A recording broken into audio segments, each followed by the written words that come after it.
Hey guys, welcome to Intelligent Faith 315. My name is Pastor Jay. It's good to be back with you today. This is going to basically be the first in a series of video responses to the video I put out just a little while ago called 18 Questions for My Atheist and Naturalist Friends.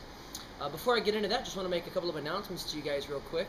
We're glad that you've joined us. If you are watching us perhaps on our Intelligent Faith 315 YouTube channel, I encourage you to click over to intelligentfaith315.com and check out our mother website. That's where we have most of our videos, articles, links, etc. And vice versa, if you are on the Intelligent Faith 315 website, I do encourage you to go over to the YouTube channel and check out all the video content over there. It's all organized in a much more compact, systematic fashion, and you can access it a lot more quickly through that way. Also, just want to give you guys a heads up, if you don't know this already, we do have an app that's been developed for Intelligent Faith 315. My buddy Nellis, who is a co-host of the site with me, he developed an app for Android phones. So I encourage you to find the post on our site where we spoke about that. You can go to the Android store and just type in Intelligent Faith 315 and download the app for your phone. If you do have an Android phone, and the app for the iPhone is going to be forthcoming shortly. They've already got it done. I think they're just waiting to get it published and approved in the Apple Store to see if they'll basically approve it. So encourage you to look out for those. The app for Intelligent Faith 315 on your Android phone or your iPhone. Also, we have a Reason to Believe podcast that's now published on iTunes. This is the current apologetics class that I'm teaching at our church. So I do encourage you to go to iTunes, into the iTunes store, and type in Reason, that's singular, Reason to Believe, and it's going to pull up a podcast for you. The background is going to be blue, and the lettering is white. I think it says something on the bottom like a rational defense of the Christian worldview. And the background, as I said, it's going to be dark blue with kind of a skull and ideas coming into the cranium of the background there. But anyway, Reason to Believe podcast, encourage you to go to iTunes and download that. This is a current apologetic training class that I'm teaching. We're building from the ground up the case for the Christian worldview. We're starting out with truth. Is it knowable? Does it exist? And then progressing through different worldviews. And now we're getting into arguments for God's existence. And then in the future, we'll be talking about the reliability of the New Testament documents, the historicity of the person of Jesus, the historical and scientific evidence for his resurrection from the dead, and lots of cool, interesting topics. And then, of course, in the future after that, we'll be analyzing Buddhism, Hinduism, Islam, Mormonism, Jehovah's Witnesses, atheism as well, etc. So I do encourage you to go to the iTunes store and check out the Reason to Believe podcast. Download that. You'll also see that you can get all the class notes there as free downloads as well. The whole thing is free, of course, so check it out. If you're into apologetics, it's a good training class for you to be able to absorb.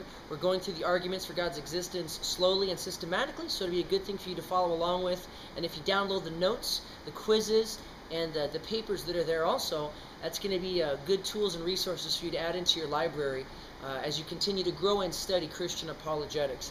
Well, as I said, today we're going to be doing video responses to 4 videos that I received from this really interesting, kind of a basic video that I did called 18 Questions for My Atheist and Naturalist Friends. The video was produced probably, 3 weeks ago, maybe 4 weeks ago. It's taken me some time to sit down and do this because I'm very busy as the assistant pastor of our church, and of course I'm married with 2 children, lots of other things going on. But anyway, here we are. And so the video has been viewed probably maybe, a little bit over 1,300 times, something like that in 2 or 3 weeks.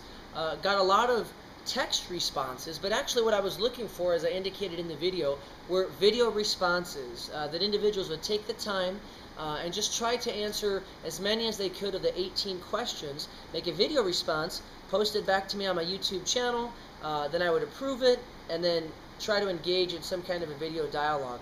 Out of the over 1,300 people that viewed it and commented on it, only 4 people did this video response, fulfilled this video response request. So today, I'm going to try to, in this one video, respond to 3 of those, and then in the next one, I'll be responding to the last one, Bionic Dance. So let me just get right into this. The first response video here, this is directed towards the person who has the call sign, where can I go from here? This is a friend of mine named Michael. We're currently just kind of dialoguing in some conversation. And let me say this about Michael. Michael, of course, if you're watching, I really appreciate you. Michael, out of the 1,300 or more people that responded to the video, I do have to say that you are probably the most civilized and courteous person who saw the video, commented on it, and has responded to it. This guy, Michael, as I said, whose call sign is where can I go from here? I think he really is a good example of an atheist, a naturalist, a materialist who really is open to conversation. And he's not degrading or insulting or pejorative, anything like that. Michael is just, he's open, he's polite, he asks good questions, etc. So I really applaud Michael. Great job. So here's my observations for your video, Michael. And as I said, I do look forward to continuing to speak with you more. I know we're emailing back and forth. Really enjoying that. So just a couple of observations here. As I look over it, Michael, it doesn't look like you answered too many of the questions here. It seems like the biggest one that you looked at was the moral question, which you said was most important. I agree with you. It's very important. However, it doesn't really look to me like you gave a complete answer to that question. And as I said, it seems to be just about the only question that was answered. So I know that you're limited by the 15-minute video thing. I was limited by that as well until they approve you for a longer video content there. But I would encourage you, Michael, to go back and just write some of those questions down and go through them yourself. And I only say that because it'd be good for the viewers to see it, and I would really enjoy the correspondence with you. If you'd like to do that with me as we chat through email and stuff like that, that's totally fine. Really enjoy my interaction with you. So just a couple of comments. Just some things for you to think about, Michael. This is nothing meant to be, negative or anything like that. Just some observations about the content of your video. You referred to yourself as an atheist and an agnostic. Those are mutually exclusive and different ways of looking at the world, or worldviews, actually. An atheist, obviously, is a person who doesn't believe that there is a God. And an agnostic, agnosis, is a person who doesn't know. So, it's not a huge thing, and I'm not trying to zero in on your wording, but I would encourage you to try to make a decision whether you would really consider yourself an atheist or an agnostic. And then, of course, within agnosticism, you have what could be called soft agnostics, who don't know, but they believe that it's possible that maybe you could know, maybe you couldn't. But then you also have hard agnostics who say that we definitely can't know anything about reality, which of course is a self-defeating position because they know that they can't know. So anyway, I would encourage you to investigate whether you think that you really are an atheist or an agnostic. They really are quite a bit different, quite a bit separate there. They're exclusive. You also mentioned that you posted scientific links because these are guys that know more than you do about science. I do appreciate that. I mean, that's being very humble, and your candor and your honesty there. But however, that's kind of the purpose of the dialogue. So as best you can, I'd encourage you to investigate it for yourself, in the sense that you would be able to talk about it yourself, at least at some level, and then we could begin, as I said, to analyze those concepts and those ideas. And the reason why I would just encourage you to do that on a personal level, just for you as an individual, is because you really need to have your own answer. It would be very easy for any of us, or for all of us, to fall back and to say, well, they know more than I do, so I'm just going to default to their position. And surely there are teachers and intellectual mentors that we all look to. I do as well. But those ideas need to be analyzed and tested, and I think it's a good idea that if we continue to absorb and learn those ideas until they become ours and we can express those. So I would encourage you, even just on a basic level, to again, make a video response including some of that scientific information, some of the questions that are related to science, etc. Not just give the links and so forth. I wanted to hear your opinion. I'm really interested to see and to hear your personal feedback on those as well. I actually have a brother, a twin brother, and whenever I ask him any of these questions, any of the 18 questions, that's all he actually ever does for me, is he just defaults and he says, well, I don't know the answer, but there are so many other atheists that do, who are smarter than I am. And really, that's expressing blind faith in the authority and the intellectual ability and credibility of these other people, and I would just really caution you about that. Again, just continue to find and form your own answer, and I'd love to hear the feedback from you on those particular questions. Also, you stated something that you had a definite disagreement with my worldview definition, because a worldview doesn't need to know everything. I would absolutely, completely agree. I never said a worldview needed to know everything. If I did, that would be a mistake on my part, but I don't think that I ever said that. However, I do think that my definition of a worldview is correct. It really is your view of the world. It's your comprehensive view of reality. And so that would include features or aspects like the physical world, God, morality, ethics, etc. So it really is the intellectual framework through which you view all of reality. So that really is the standard definition for a worldview. So I'm pretty sure I'm correct upon that. But I do agree with you that you don't need to know everything for a worldview.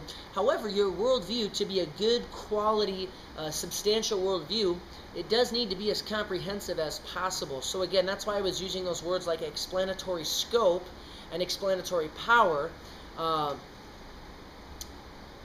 Hopefully no ad hoc information, etc. within your worldview. So of course you don't need to know everything. I don't even think that's logically possible for finite human creatures. But of course it does need to be as comprehensive as possible. All the fundamental questions that we ask about the universe, about reality and so forth, origin, meaning, morality, destiny, and many others, typically you judge the quality and the strength of a worldview based upon how it can or cannot answer those questions. So I really would encourage you to just think about that. And again, the whole purpose of this is to have an exchange of conversation and for you to analyze your own worldview, and how many of those questions can your own worldview answer? And I don't know isn't really a good answer at all. And if that is the best answer you can come up with for, let's say, a dozen of those 18 questions in your worldview, I would honestly encourage you to shop around and find a more comprehensive worldview. If that really is the scope or the extent to which a worldview can answer questions, it really doesn't serve as an explanation. It really kind of serves as a non-explanation. So again, a worldview needs to be as comprehensive as possible. Doesn't need to know everything, but the quality, the caliber, and the strength of that worldview would be judged based upon the quantity and the quality of the answers it can give to these fundamental questions of human existence. So then after that, in your video, you basically just dove right into the moral questions. And again, I know, Michael, that's because you have that 15-minute limit, and that thing is a pain in the neck, and it was constantly looming over my head as well until YouTube extended the time of the videos that I could produce as well. So the more videos you produce, I think, and you post them, let's say, to a YouTube channel if you have one, they're going to increase that timing pretty soon. So I'd encourage you to do that if you can. Let's see. You said that these are the most important questions, the moral ones. They are very important. I don't know if I'd say they're the most important, but they certainly are very, very central. You talked about how the moral questions are important because it has to do with socializing and connecting with people. Well, I also value that. I think that's very important, very substantial. But the question I would have for you, Michael, would be this. Why should that even matter if there is no God? Why should it even matter to socialize or connect with people? That really, I think, is neither here nor there. If there is no God, there would be no objective moral values. That actually was the question, and it doesn't look to me like you gave a precise answer to that question. So the question still stands, and I would love to hear your response from that, because you're an intelligent, polite guy.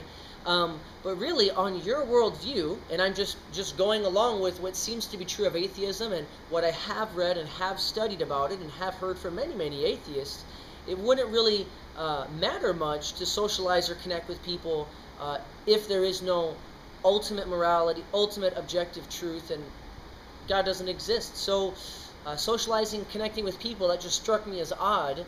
Obviously, you have moral values. Obviously, you do recognize some sort of a morality, but my only point is that as an atheist, to be consistent, if you logically follow that through, there really is no basis for your morality. The best you could hope for your morality would be some kind of a temporary, subjective morality that you would invent for yourself. But if there is no ultimate transcendent morality, an objective morality for all of mankind and all people at all time and all places, it wouldn't really matter to socialize and connect with people. And I think this is something that's very important.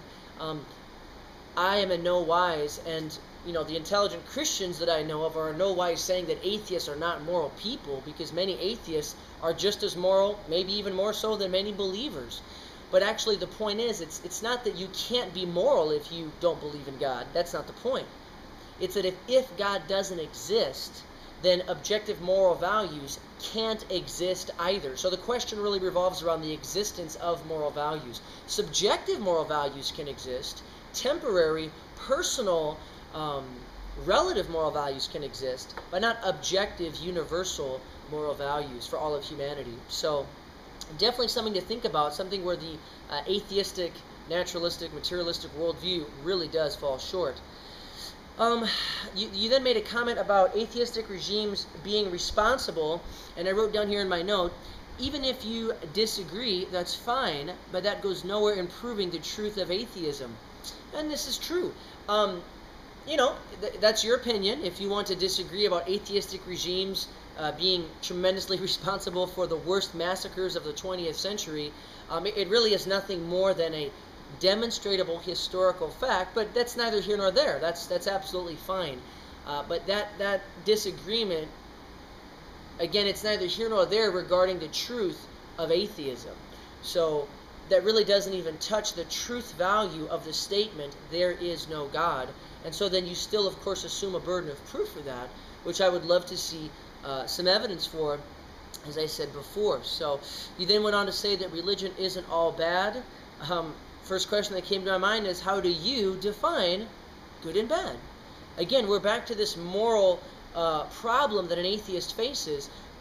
If there is no objective, ultimate, transcendent standard, then you're going to have to try and invent some personal, relative, subjective standard for good and bad. And then, of course, you can't enforce that upon anybody else because you're just inventing your own subjective, moral, relative standard. So I'd like to hear from you how you even define bad or good or right or wrong. And, of course, that's the whole basis of the question. How do you explain the existence of objective morality without God? And I really don't think that you can do that, but I would like to hear your explanation. You went on to say you can't hold religion responsible for wars, or actually that you can't hold religion responsible for wars, and I thought that was good. I don't think that a person can make a blanket statement and say that religion is responsible for all wars. So that's good. I mean, I think that shows that you're thinking for yourself and you're not jumping on the atheist bandwagon and so forth. However, I would caution you because there is somewhat of a truth to that. There are some religions that have been grossly responsible for many of the world's wars. For example, I would encourage you to investigate the history of Islam and the conquests of Islam, not just on a historical basis, but also these wars line up with the actual doctrine of the Quran. And so that's interesting to review in terms of European history. And then also there's other religions such as neo-paganism, which Adolf Hitler was a subscriber of, which they also have been responsible for many wars, and they, of course, are religions. And again, in terms of being responsible for wars, the real central issue in terms of atheism compared with Christianity there is simply this. This is the only issue. The difference is that atheism as a belief system, I'm not saying you as an atheist, Michael, I'm not saying you yourself, I doubt you would ever even do this. I'm just saying as a belief system, as an intellectual framework, atheism itself allows for massacres. Christianity as a belief system does not. In Christianity, Jesus taught us very clearly in Matthew 5, 6, and 7, for example, Sermon on the Mount, love your enemies and do good for those who despise you, persecute you, etc. Pray for those people that are abusing you, etc. The belief system of Christianity does not allow for that. Now, have Christians failed in that area? Of course they have across history. But I'm not talking about that. I'm not talking about a person's failure and how human beings have fallibly followed a certain belief system. I'm talking about the belief system in and of itself. Does Christianity as a belief system as a worldview, as a philosophy, as a faith, allow for that? No, it does not.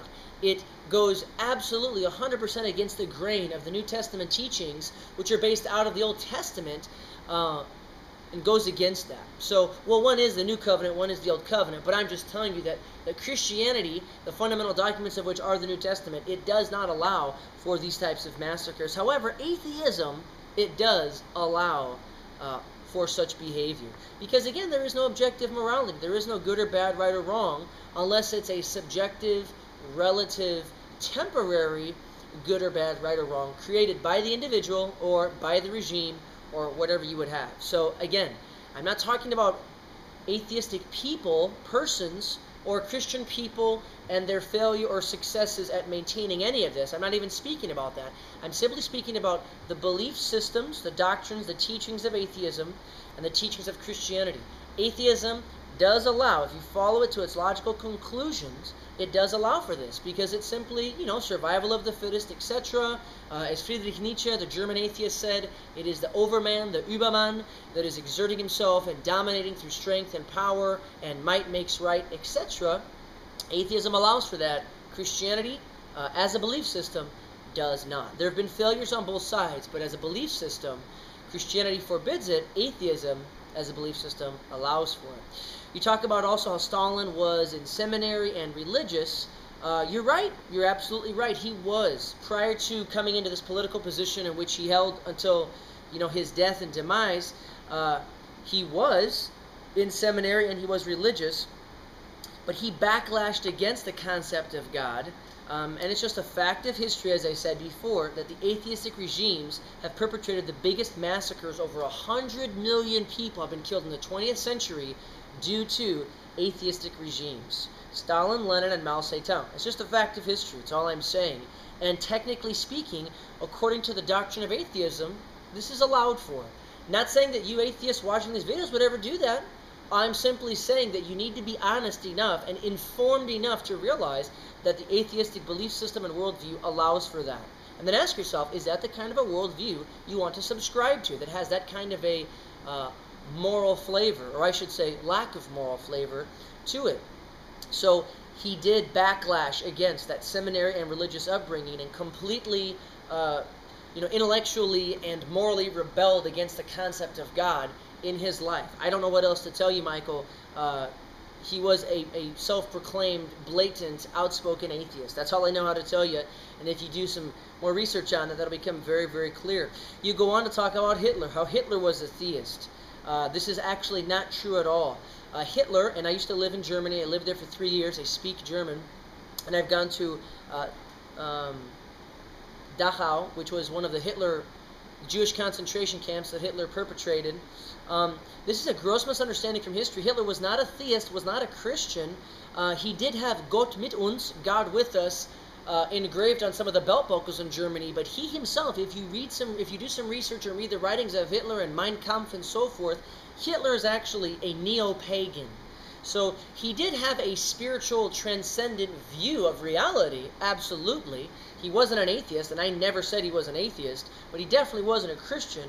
He was a neo-pagan, believing that the Aryan German race was descended from divine beings from the continent of Atlantis. He also was engaged with occultic white magic and all this bizarre, strange kind of stuff. He is a neo-pagan spiritually, and scientifically, it's blatantly obvious from history that he subscribed scientifically to Darwinian evolution.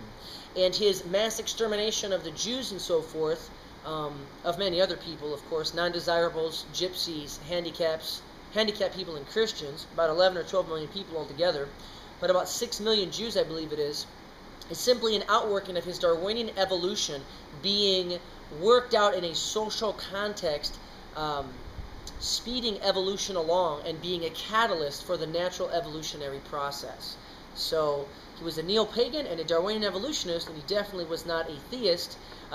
You said he promoted Christianity. Well, he sure appeared to do that, although he killed Christians as well, a lot of them.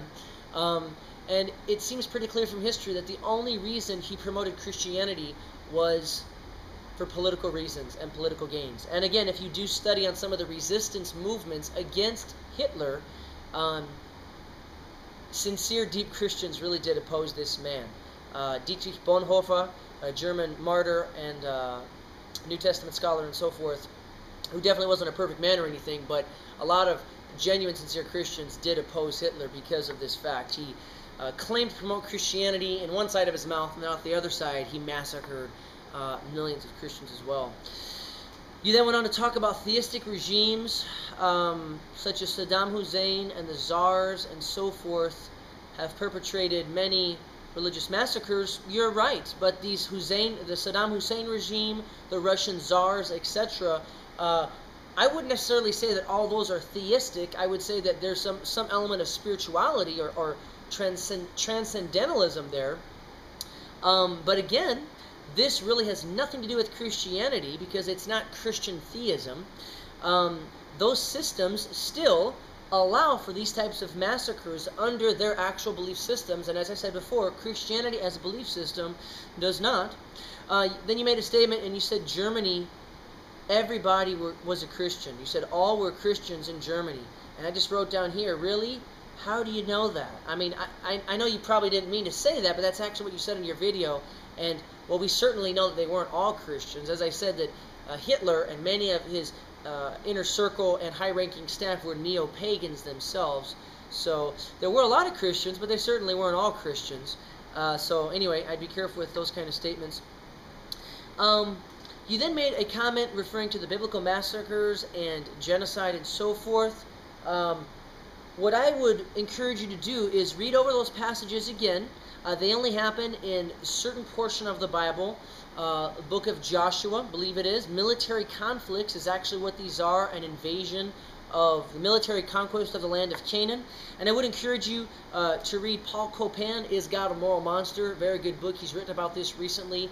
And what seems to be the case is that if you do analyze the text and read it, it really doesn't seem to be absolute genocide as people typically tend to color those texts.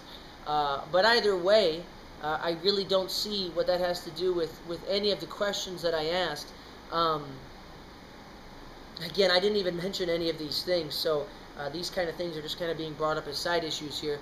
Then you also mentioned after this that Thomas Jefferson and Albert Einstein were secular. Actually, Michael, that's not historically true. Thomas Jefferson and Albert Einstein are notoriously known historically for being deists. And I'm sure you're aware, but a deist is a person who believes in God as a creator, but he is far away removed. He has no personal interaction with the world, and they also believe that miracles are impossible.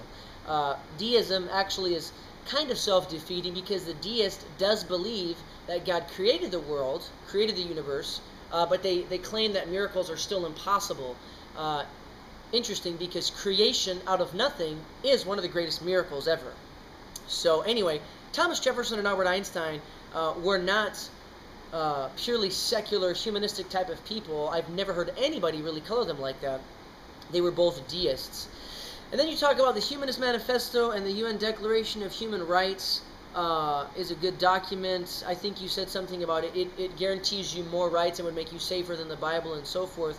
But again, there is no such thing as human rights, and there is no such thing as human dignity and so forth if God does not exist. And most of these historical documents anyway draw from a Christian worldview of objective morality as stated in the scriptures, but yet out of the other side of their mouth, then they deny the reality of the God of Scripture, the existence of God. The Humanist Manifesto is interesting because the Humanists and the Atheists, of course, and I think the three revisions of the Humanist Manifesto, they claim that there is no absolute truth and that all morality is relative. However, within the Humanist Manifesto, they also make statements of morality.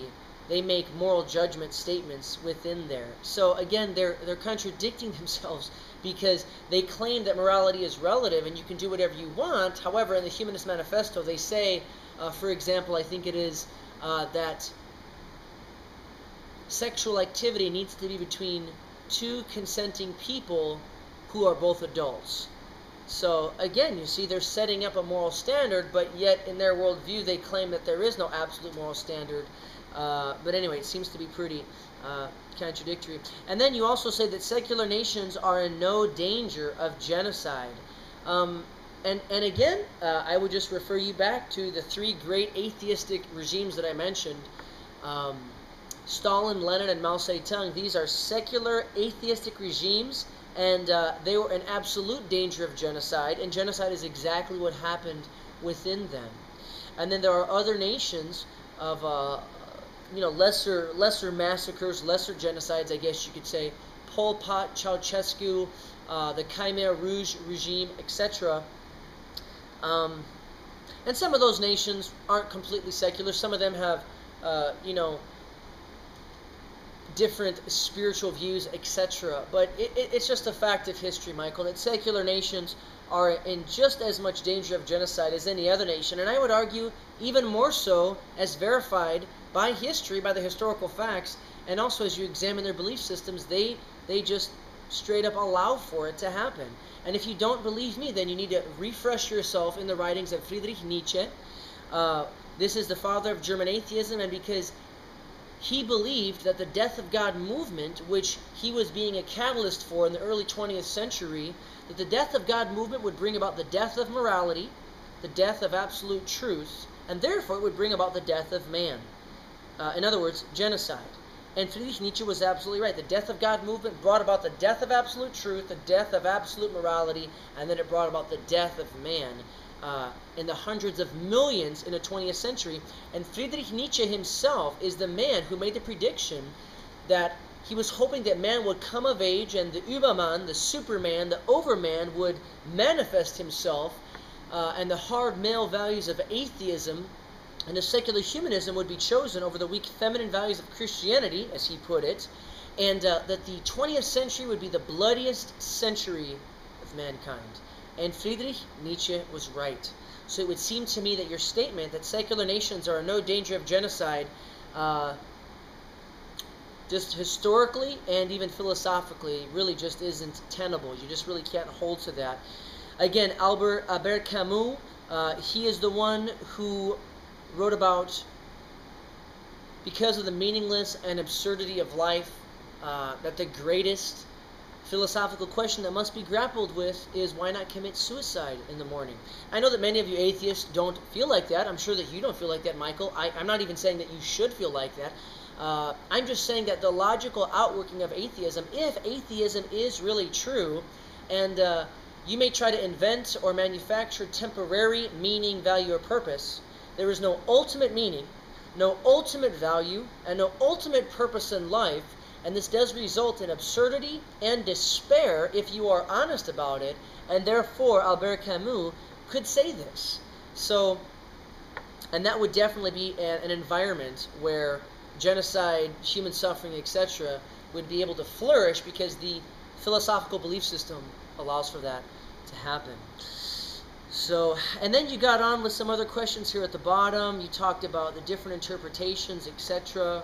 But that in and of itself has nothing to do with the truth value of Christianity. You need to examine the evidence and the truth claims, and then you can talk about how to interpret the doctrines and theologies. You talked about on Christianity, according to the Christian belief system, it would appear to you that if your 4-year-old son died, he would go to heaven. I do believe that to be true. So then on Christianity, you should kill him. Absolutely not, because that's considered murder. You don't have the right to do that. So those two actions don't sync with each other. That's not allowed or permitted or encouraged in the Christian belief system. And I know that you were talking about some other things, but again, you have to remember, Michael, you have to remember that on atheism, if that is true, there is no objective morality, no meaning, value, or purpose ultimately in the universe, and so there's nothing wrong with killing your 4-year-old son.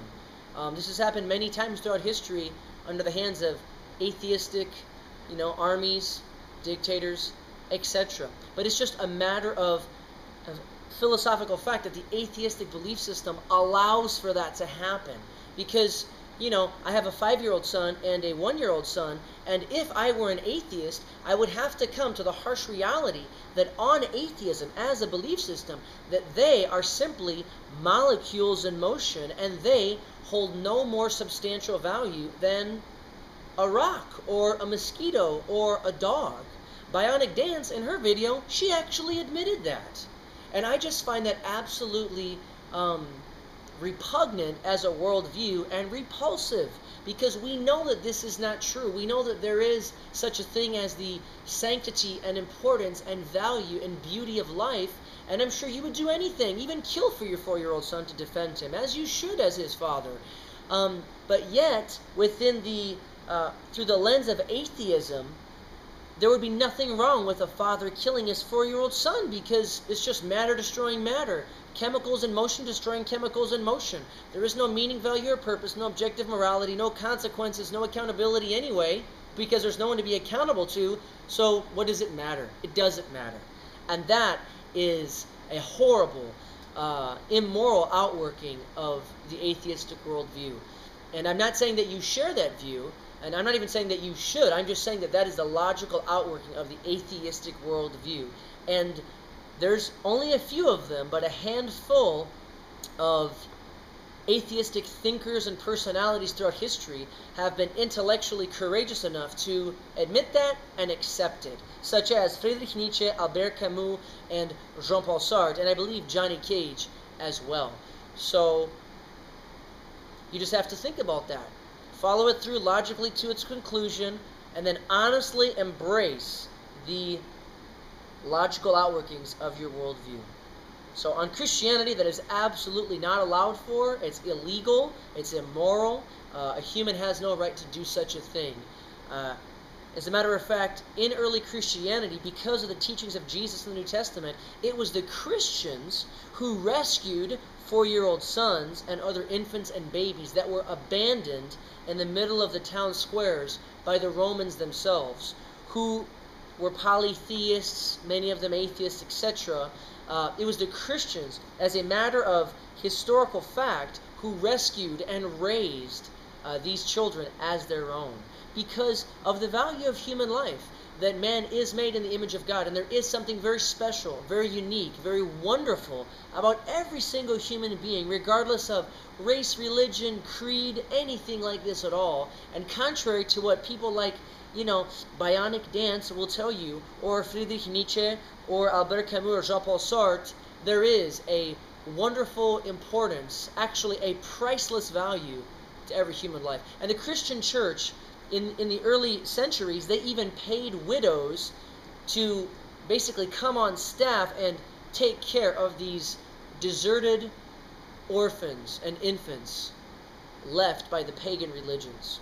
So it's just historical evidence how the teachings of Jesus Christ and the Christian worldview work themselves out very differently in these practical matters of valuing life and so forth. And then you finished off by asking a question: if a man such as Hitler repented, would he go to heaven? If he turned away from his sins and in a foxhole, I think you said, asked Jesus to forgive him, would he go to heaven? Now, a thing to analyze is this, Michael, before we close. It looks like I'm only going to get to answer your questions here.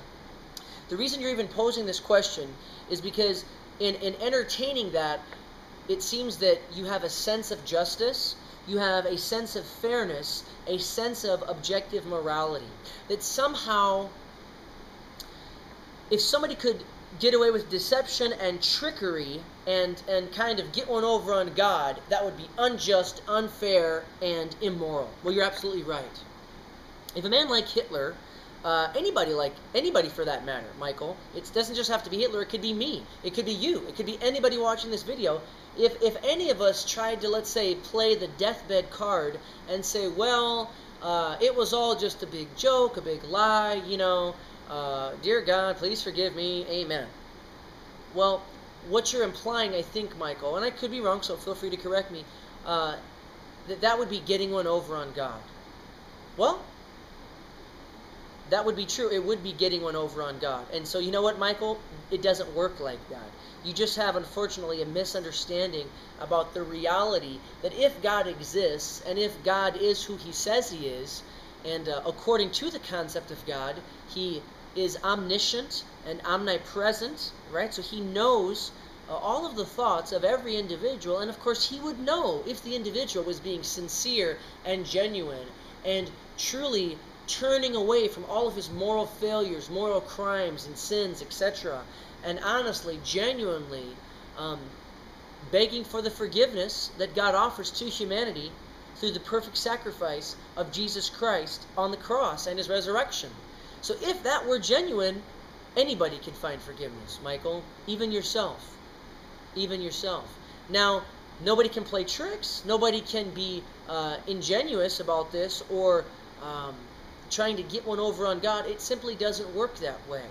And I know that's hard for people to swallow, that there could be such a wonderful offer of forgiveness, a wonderful offer of pardon to mankind.